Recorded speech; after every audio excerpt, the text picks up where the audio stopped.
Hello, everyone. I'm going to give it just a little bit more time to get those that are logging in, uh, time to get logged in and settled, and then we will be kicking off here in just a moment.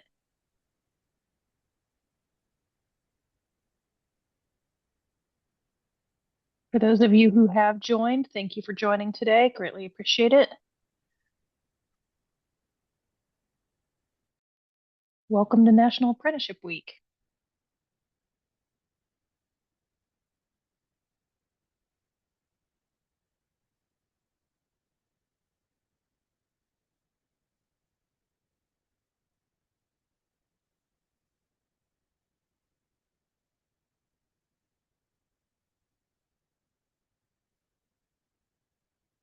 All right. Looks like we're starting to get more people jumping in, but I will go ahead and kick off.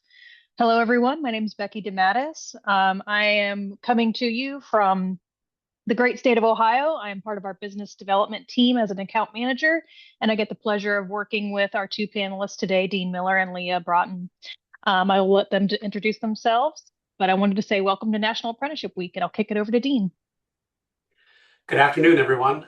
Dean Miller. I am the president and CEO of PACT, the Philadelphia Alliance for Capital and Technologies, based in Philadelphia and operating an organization that's had a 35 plus year life and really helping to support the tech ecosystem here in the region. Thanks, Hi, Dean. everyone. I'm Leah Broughton. I am the Director of Workforce Innovation for the Pittsburgh Technology Council. I work with 40 by 80, which is the nonprofit arm of the Tech Council in Pittsburgh. Thank you to you both. As you can see, we have a pretty wide part of Pennsylvania covered from both ends of the state. Thank you both for joining today. We're going to kick off today with a few questions around the tech sector and registered apprenticeship. So, for our first question for you both, from your vantage point, working with employers, what are you seeing right now in terms of hiring trends, skill demand, and where do the biggest gaps still exist? So, one of the things we're noticing here in Pittsburgh is hiring is starting to pick up, but they're really looking to hire in mid-level roles like DevOps. There's still some entry-level roles in cybersecurity. We in Pittsburgh, we've launched a cyber hub. So, we partner with Innovate Pittsburgh and Pitt Cyber to launch the Pittsburgh Cyber Hub. So a lot of employers are really excited to see what's going to come out of that. We've been surveying employers, training providers, and seeing what are the technical skills they need in order to be hired in roles like this. So we're starting to see a uptick into roles like that. We also even though data centers are not hiring yet, we're starting to see the rise in data centers. So I can see occupations for data centers growing as well. Very nice. Dean, do you have anything to add for that one? Yeah, I'll add this. AI literacy is, I would say, the new data literacy of several years ago. Although data Sure. literacy still is a really key element. And yeah, I'll weave this into my comments, but it's one of the reasons I think Apprenti and apprenticeships are so great is the ability to pivot very quickly. So with Mhm. Apprenti in all occupations, the curriculum includes AI literacy, regardless of role. So we certainly see that trend from a skill demand perspective. Yeah, I'm hopeful for hiring to increase further. We still see a lot of employers sitting tight, certainly from an economic perspective, a geopolitical perspective, et cetera. Thank you both. I appreciate your insight. So, how are employers adapting their hiring strategies? And where are you seeing apprenticeships enter the conversation as a viable solution?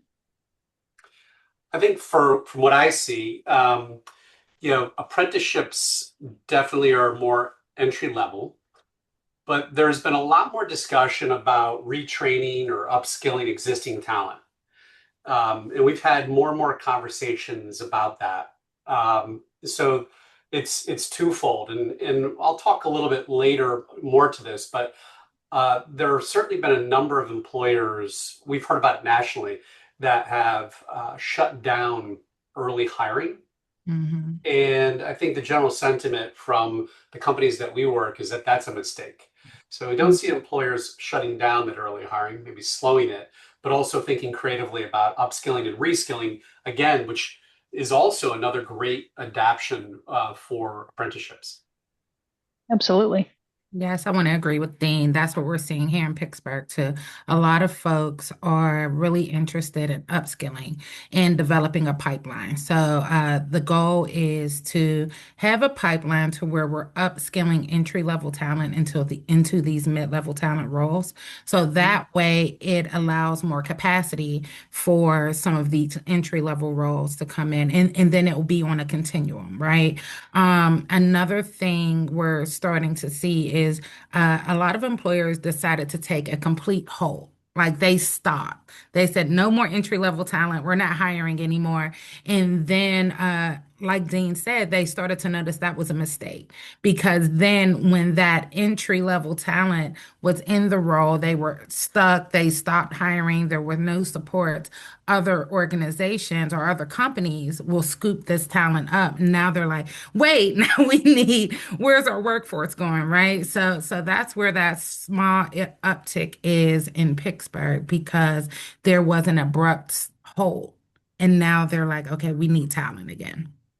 Yeah, and registered apprenticeship can fill both of those roles. If you Hmm. have folks that want to upskill into a mid-level or higher opportunity, registered apprenticeship can help fill that gap and bridge it. And then if you have somebody vacating that position, registered apprenticeship also can be a viable option for those coming into those roles. Thank you both for your insight. Becky, Uh, one other thing on this. There's certainly been a trend to more skills-based hiring, and Hmm. apprenticeships fit really well with this. mhm. And we've talked about how tech has become ubiquitous, right? There's no longer just tech companies and non-tech companies. Everybody's got a very strong and growing tech element to it. Mhm. And what we see from a trend perspective is that a number of those firms that are not traditional tech companies are finding it harder to attract talent because they don't have a reputation as a tech company. Sure. Hmm. And it's much easier for them to lean in to things like apprenticeship to access talent, and in particular, underrepresented talent that they otherwise just can't compete with pure play tech companies for. Hmm. Very good thought. How does apprenticeship help you balance speed with quality, especially when building talent for roles that require specialized or evolving skill sets? So I like the way one of our employers, with Wolf, she really said it really great that when she brought in Apprenti or tech talent through Apprenti, she started to notice just the culture shift. So I know a lot of companies, the question is, do we have the capacity? If we bring on all of this talent, they come in as apprentices, do we have the capacity to truly train these individuals to work in our organization and be successful, right? So some of them say, hey, our team is already stretched thin. We don't know if we can now ask them to train someone else while they're already doing their day-to-day tasks. Another thing is, are we doing these apprentices a disservice by bringing them in and then not being able to train them properly? So one of the things that this company said is when they're bringing in the talent, number one, they're not bringing them in 5, 10 at a time, even though that's great because they build camaraderie, they're able to grow together, they're actually able to train each other. But because they're a smaller company, she would bring 2 or 3 at a time.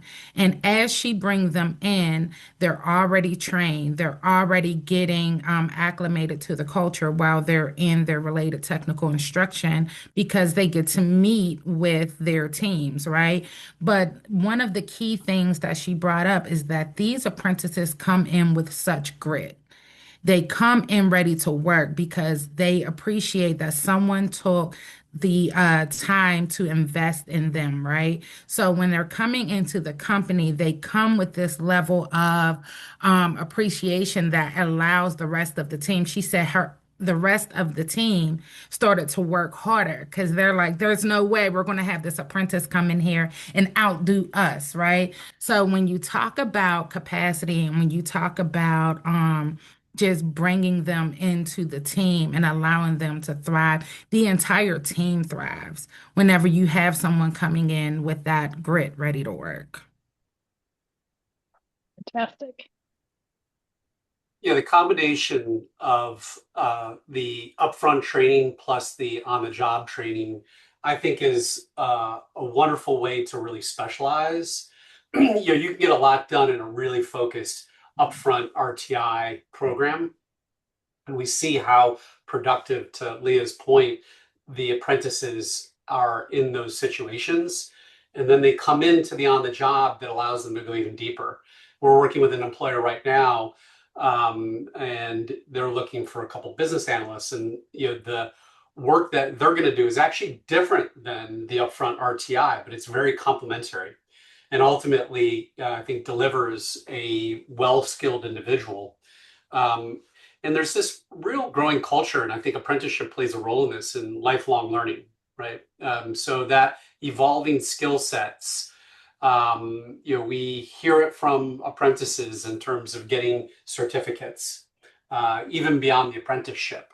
So Hmm. I think that's a real positive in the industry in general. And that's very complementary as well to the apprenticeships.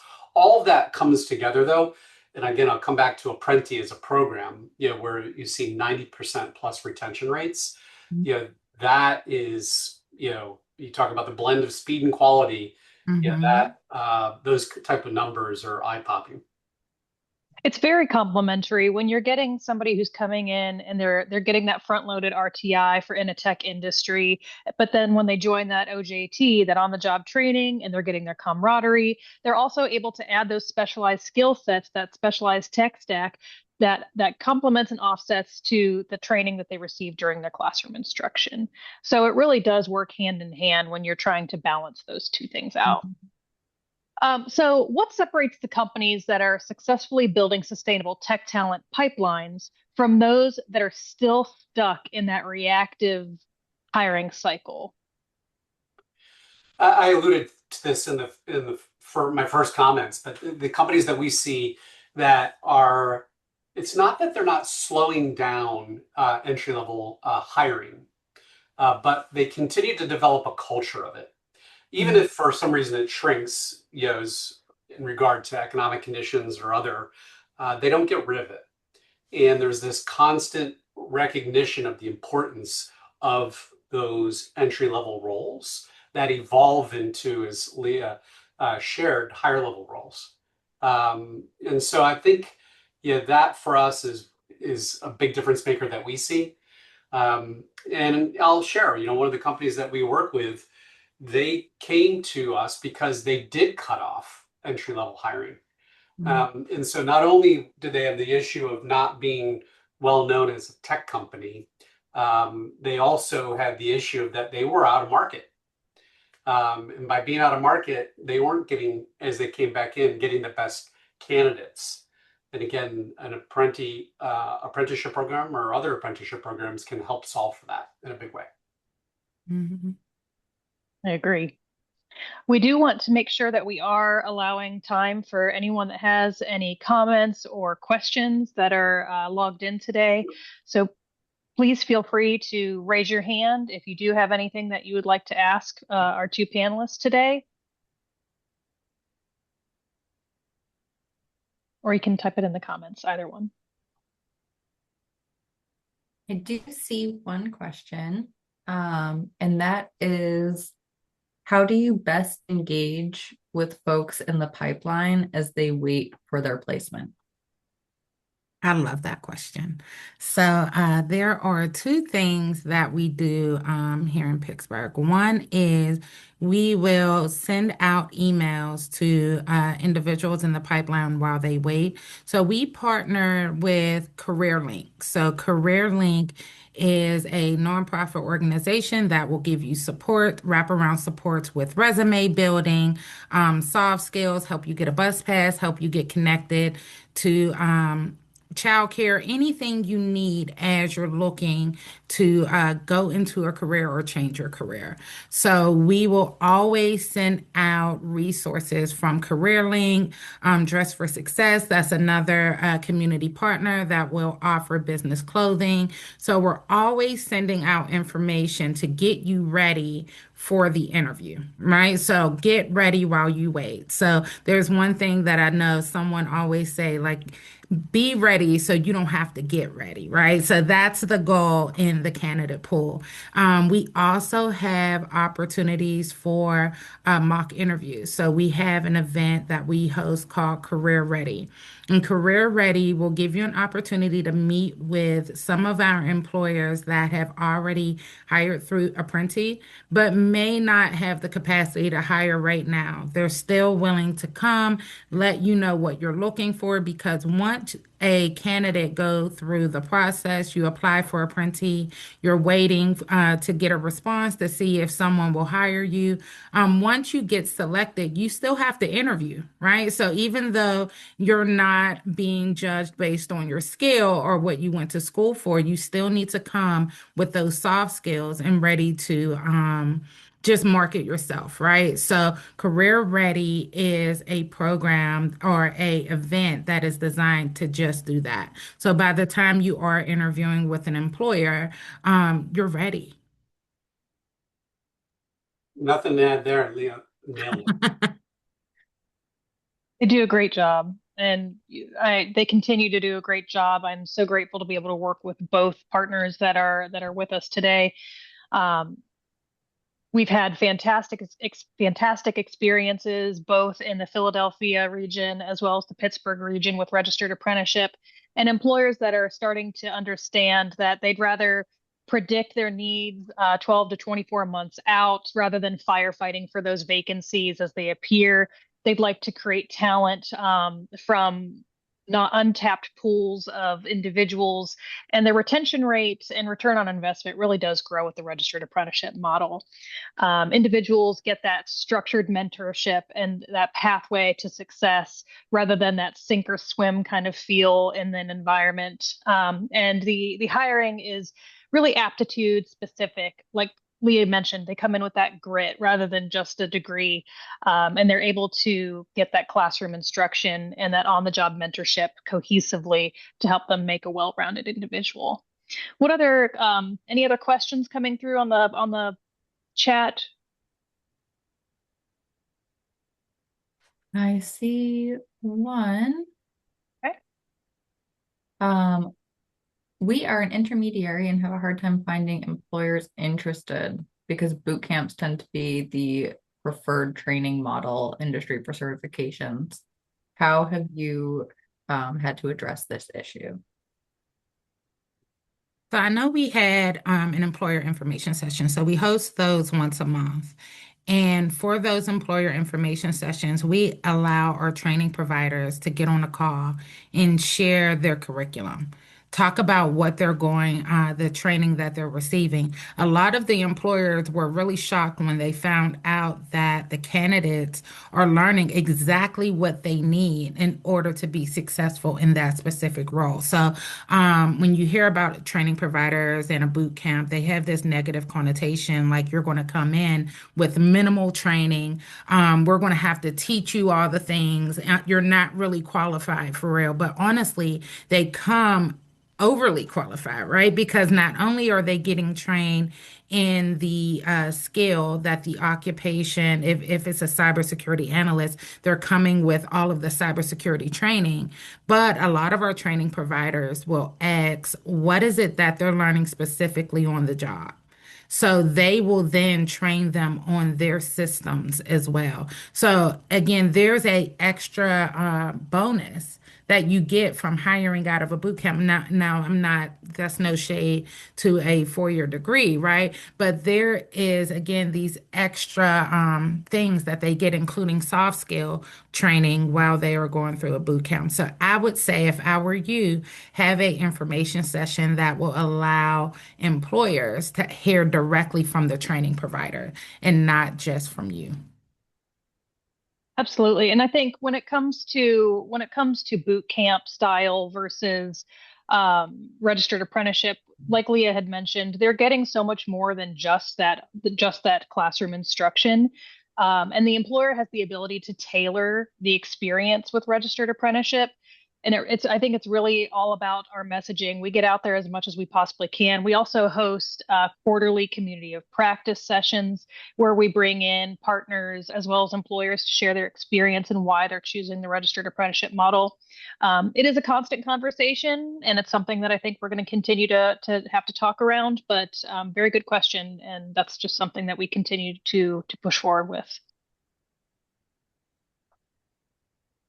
Ooh, we have another really good one. Does the RTI boot camp have to be front-loaded and fully instructor-led, or can it be asynchronous training built into the OGT and done concurrently? How flexible are the program models? So we can break that up into a few different questions. If Becky, do you want to take that? That's a very good question, and it doesn't always have to be front loaded. It in the tech industry, it tends to be the preferred method, and the reason being is they have to learn how they're going to be coding or the tools needed to do cybersecurity in order to be proficient on the job when they start that OJT. However, there can be training built into the OJT model. Like I said, if you're coming in from your classroom instruction that was front loaded and the employer has a specific tech stack or a type of training that they need added on, those things absolutely can be built into the OJT, which is that on the job training model. And as part of instructor led with registered apprenticeship, it truly is instructor led. It's the best way that we have found for it to be successful. Um, Many programs have tried to do just asynchronous learning, and it's not as successful as instructor led models.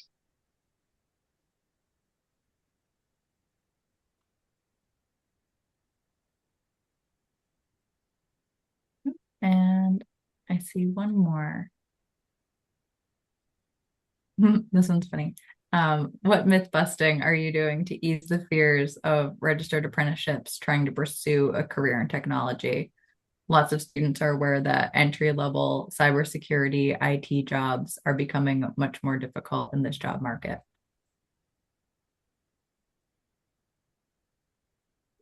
I would say this, the market, you hear a lot about what AI is going to do to entry-level jobs. What we hear from employers is, yes, you need to understand AI and its impact, but it's not going to eliminate droves of different positions. In fact, I think cybersecurity, for example, is one of those where individuals are in significant need. So the myth busting that I would talk to employers about is that people are still hiring in these roles. Again, we hear front page news about large companies that are having layoffs. They say it's a result of AI, and certainly that's a piece of the impact. But for the myriad of companies, that have technology needs, there still is very much an opportunity for apprentices and apprenticeships within those entry-level positions. Mhm. And to With go back the to training providers, a lot of them, again, that's the benefit of going with a training provider or a boot camp, because a lot of them started to shift their curriculum and add AI as Mm. part of their curriculum training. And with Apprenti's registered apprenticeship programs, AI training is included in every registered apprenticeship training and how to utilize that AI for your job. Yeah, it's Any a other requirement. questions? Yeah. especially in today's day. Mm-hmm. Any other questions out there? I don't see any right now. But we still have time. You guys can get your questions in right before we Yeah, I would end. also just share this. I've certainly become a student of registered apprenticeship, and when you look at models, particularly in places like Europe, it is such a dominant pathway Mm-hmm. for job placement, more dominant than higher ed. And what's interesting is, and this was a wow to me. In the U.S., about 30% of individuals go on to get a degree, a higher ed degree. 30%. It's a similar number actually in Europe. But the biggest difference is that apprenticeships play a much more significant role across a lot of positions in Europe, and it's relatively new again in non-traditional roles such as tech. I say non-traditional, but it's becoming more and more traditional every single day. So we're excited about that as an opportunity, as a pathway. The incredible skills that are being learned and the people that are being trained and placed into really incredible careers. Mm-hmm. And I think that's an important takeaway here for me is that this is a career pathway. Yes, there is a job that's associated with that apprenticeship, but it's truly a career pathway. Yeah, learning does not have to stop once you complete your registered apprenticeship. You can continue on and go upwards. Mm-hmm. Well, I want to thank you both so much for your insights today and for taking the questions that we did have. I want to wish everybody a very happy National Apprenticeship Week. I hope everyone continues to log on throughout the week. We have many more sessions to come. And again, welcome to National Apprenticeship Week. Glad we got to kick it off with you today. Thanks for having us, Becky. Thank you. Thank you. Take care. Bye-bye.